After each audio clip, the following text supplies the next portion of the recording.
Assalamualaikum warahmatullahi wabarakatuh. Perkenalkan, nama saya Apriliana, nomor NIM 420 142 1082, Prodi Pendidikan Fisika 2C. Saya Aulia Mutarihan, NIM 430 142 0055 dari Prodi Pendidikan Kimia.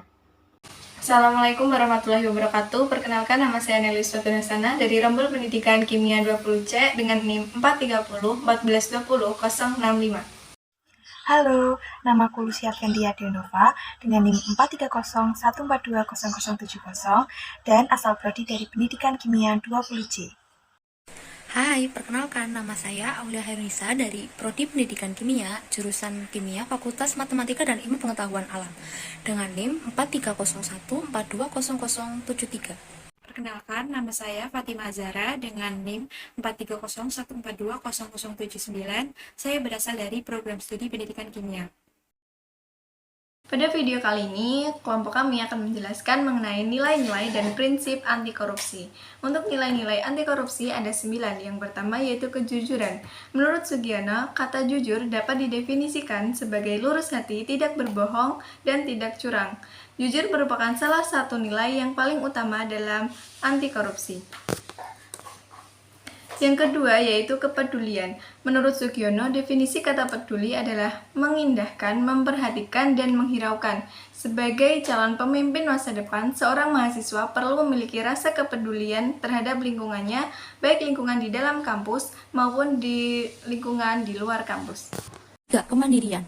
Kondisi mandiri bagi mahasiswa dapat diartikan sebagai proses mendewasakan diri, yaitu dengan tidak bergantung pada orang lain untuk mengerjakan tugas dan tanggung jawabnya. Dengan karakter kemandirian tersebut, mahasiswa dituntut untuk mengerjakan semua tanggung jawab dengan usahanya sendiri dan bukan orang lain. Supardi, tahun 2004. Yang keempat ada kedisiplinan. Menurut Sugiono pada tahun 2008, definisi kata disiplin adalah ketaatan atau kepatuhan pada peraturan. Kedisiplinan memiliki dampak yang sama dengan nilai-nilai anti korupsi lainnya, yaitu dapat menumbuhkan kepercayaan orang lain dalam berbagai hal. Yang kelima yaitu tanggung jawab. Menurut Sugiono, definisi kata tanggung jawab adalah keadaan wajib menanggung segala sesuatunya, atau kalau terjadi apa-apa boleh dituntut, dipersilahkan, dan diperkarakan. Sugiono 2008. Tanggung jawab adalah menerima segala sesuatu dari sebuah perbuatan yang salah, baik itu disengaja maupun tidak disengaja. Yang keenam yaitu bekerja keras. Bekerja keras didasari dengan adanya kemauan.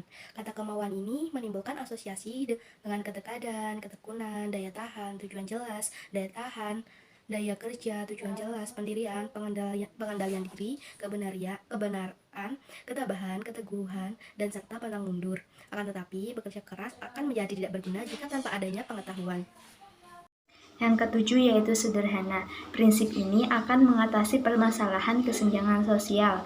Prinsip hidup sederhana menghindari seseorang dari keinginan yang berlebihan. Yang kedelapan yaitu keberanian. Keberanian dapat diwujudkan dalam bentuk berani mengatakan, berani mengakui kesalahan, berani bertanggung jawab, dan sebagainya.